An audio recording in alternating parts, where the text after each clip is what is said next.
We already have, Okay, hi. hi. You want to be in the YouTube video? You bet. Okay, how much bet? No. How much? No problem. Quanto vale?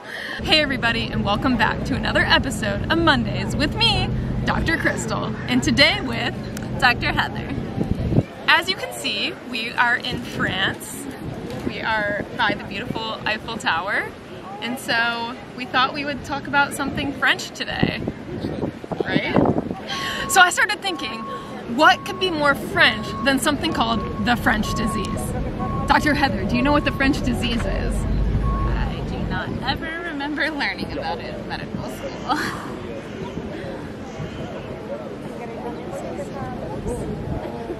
Syphilis. She right. So, way back in the day, before we knew syphilis as syphilis, the very first outbreak spread in Italy, presumed to be by French troops, and then came back here, or actually, they might have got it there and then came back here and spread it. Either way, they thought that it was French troops that were the ones who were spreading this disease initially, so it was called the French disease. And I saw some other places that it was called the Italian disease, the whatever disease, but if you search the French disease, syphilis pops up. So today, we are going to teach you about syphilis. Are you ready?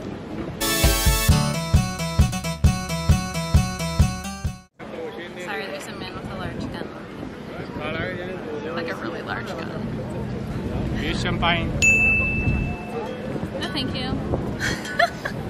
All right, syphilis. Are you excited? Because I'm excited. It's maybe my favorite STD of all time. Oh, so, excuse me, STI. Oh, yeah. So should we just start from the beginning? Okay, so when two people love each other, that The birds and the bees. I'm just kidding. Okay, so what is the first sign of syphilis? Are you asking me? I'm asking you, Dr. Heather. A painless bump in the genital area. Yeah, and you know, it doesn't actually have to be in the genital area. Usually it is, because that's where the point of contact is, but if the point of contact is somewhere else, you could potentially have a bump somewhere else. You know where. On average, this bump appears at about like 3 weeks, but it can come as soon as 3 days or as late as 90 days. Yeah. Scary. It is. So you have this bump, it's not painful, you're like, what is this? And then, what happens next? It turns into an ulcer.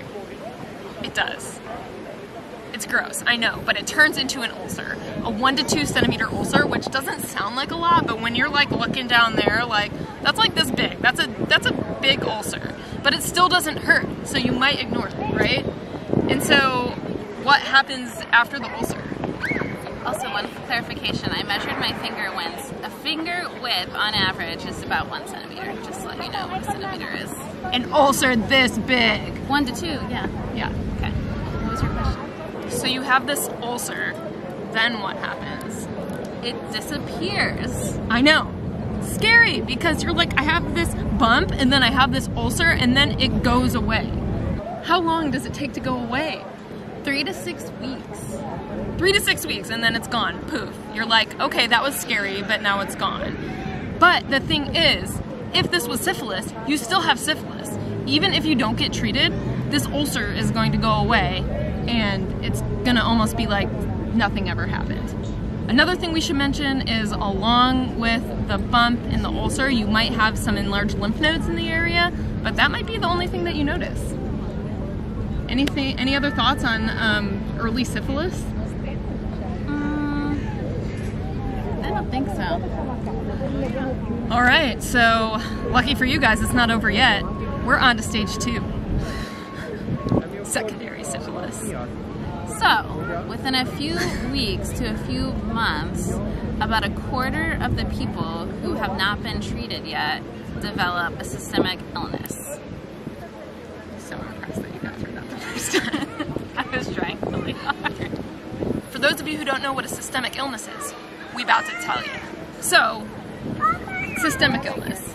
So, most people will get some sort of constitutional symptoms. What are the constitutional symptoms, Dr. Heather? Fever, chills, sweats, weight loss, that kind of stuff. So you're just like kind of feeling icky, like you're sick, sort of like flu-like symptoms.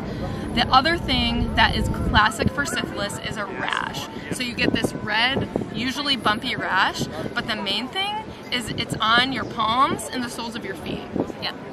There are only a few rashes that cause bumps on your hands and your feet, on the palms and soles, and so if you have that, that is a good reason to go get checked by your doctor.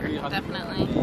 Pretty much anyone who ever comes to me with a rash on their hands and feet, I always check a syphilis. Has that even happened to you? Have you had patients with it on their hands and their feet? I don't think so, but then you gotta remember, like, not everyone, like, there are some bad ones that cause rashes on your hands and feet, but then there's hand, foot, and mouth disease, which is just a simple respiratory virus. True. Wine, beer, more beer. No thank you. So secondary syphilis can affect pretty much any part of your body. Some people have GI symptoms, some people have issues with like headaches, that kind of stuff. You can have issues with your kidneys, joints, MSK stuff. It's really, really hard to pin down unless you have the history of... No thank you. 2x5. No thank you. 2x4, okay? No thank you. Very cold. Oh, it looks real cold. Very hard cold. Ooh. Wow. Ice. 2x4. No, I'm okay. Thank you. 2x4. No thank you. Why us? So essentially secondary syphilis can mimic a lot of other diseases, and it's really, really hard to tell unless you have the history of them having that bump or that ulcer, or if you take a really good sexual history. Do you think it's important to take a good sexual history? Yes. Yes. Cheers to sexual histories. We are on to our final stage, which is Late syphilis, which also includes tertiary syphilis. say syphilis again. Syphilis. So late syphilis is actually really scary. Have you had a patient with late syphilis? Mm-hmm. Back when I was a med student. I've only had one, and it was in residency, and it was so scary. It was this guy who came in, he was on our service, and he had literally gone blind one day, just went blind. And he came in, and they tested the fluid in his eyes, and it was syphilis, neurosyphilis. You want to be in our YouTube video? No. 25 to 40% of untreated syphilis can progress to late syphilis, and this can take 1 to 30 years, which is crazy. That's so long. Insane. 30 years. Can you imagine, like, you had like one crazy night like 25 years ago, and then all of a sudden you're like freaking blind? Yeah. I mean, at this point, we gotta have like the conversation with our patient. This doesn't mean your current husband cheated on you. Like, right, yeah. Like, this could have been just brewing for the last 30 years. Yeah. That's crazy. Beer, wine, mira, otra más cerveza. No, thank you. One more, 2x5. No, thank you. Madam? the ground is like kind of... Any more? No, thank you. No, thank No, you. thank you. The most common manifestations of late syphilis are cardiovascular, Which includes aortitis, or inflammation of the large vessel coming off the heart, the aorta. so the aorta like is this huge, it's like the thing that if you are like really small, you can feel it beating, and if that gets inflamed, bad news bears. Yep. Number 2. Gummas. So gummas, like, I feel like that word sounds kind of cute, but it's not cute. Wow. I'm gonna put a picture right here over the Eiffel Tower for a second, and you're gonna be like, ugh. And you're never gonna forget it. No.